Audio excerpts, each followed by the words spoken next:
en 2012, il y a un décret qui est sorti et qui a créé le métier de désamianteur, puisque en fait, ça a obligé les entreprises du bâtiment d'être certifiées. C'est très exigeant, cette certification. Aujourd'hui, il y a beaucoup d'innovations en matière de retrait d'amiante, des processus, des machines particulières. Nous, on a mis en place un certain nombre de choses un peu révolutionnaires, donc pour lesquelles on a déjà reçu des prix d'innovation.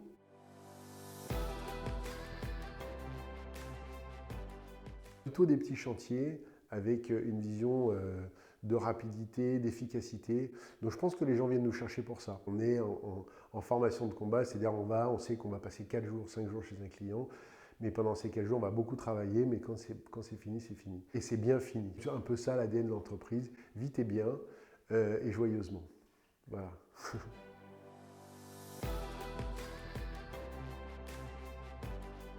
C'est le plaisir de travailler avec une équipe jeune et dynamique. C'est ça qui m'anime. Donc ces personnes ont besoin de projets, ont besoin de perspectives. On a passé une certification aussi de formation. On est devenu organisme de formation certifié Calliope. C'est passionnant la formation, c'est transmettre. En plus de ça, c'est assez vertueux parce que c'est transmettre une prévention d'un risque.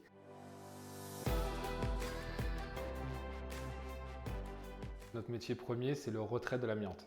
Donc enlever différents matériaux qui contiennent de l'amiante. Des plaques de toiture, aux conduits, aux massifs vitriers, j'en passe, il y a plus de 3000 produits. C'est un métier complet. Il faut qu'on ait des notions en électricité, en aérolique, en fluide. On peut conduire des engins. C'est comme une démolition un petit peu adaptée. C'est ce qui donne un peu le piquant à ce métier.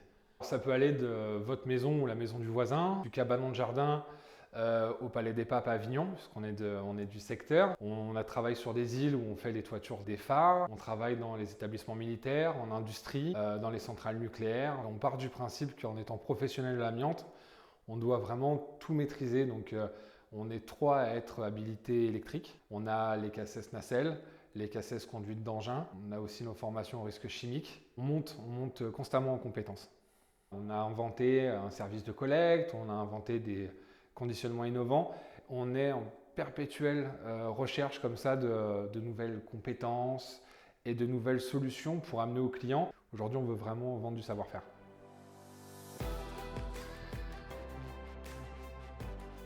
On a ouvert l'année passée, en 2022, notre centre de formation spécialisé dans la prévention, suite à la demande de nos clients, des personnes qui travaillent dans le bâtiment, des personnes également qui travaillent pour les collectivités, pour les mairies.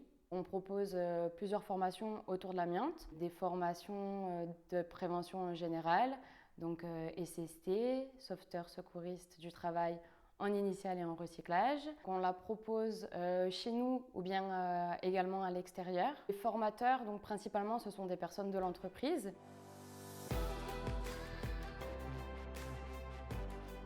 On a mis en place le service collecte amiante au service donc des particuliers qui se retrouvaient avec de l'amiante qui n'avaient pas de possibilité de pouvoir donc l'éliminer. Des collectivités qui se retrouvent aussi avec des dépôts sauvages qui n'avaient pas la possibilité donc de pouvoir les évacuer auprès des déchetteries. On a mis en place une équipe qui récupère donc cette amiante et on les conditionne et ensuite on les fait éliminer auprès de centres agréés d'élimination de déchets. On fait des devis très rapidement en 24 heures. On voit vraiment que ce service est presque d'utilité publique.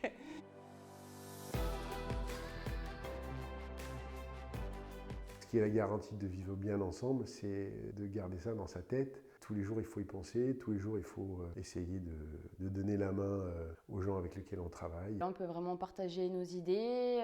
On partage même le bénéfice à la fin de l'année. Donc c'est vrai qu'il y a une motivation supplémentaire. Quand c'est dur, ce sera dur pour tout le monde, mais que ça perd à la fin. Et c'est vraiment ça qui est important en fait. Ça fait partie des vraies valeurs qu'on a dans l'entreprise, c'est le valeur travail, où on fait les efforts, mais ils sont toujours récompensés.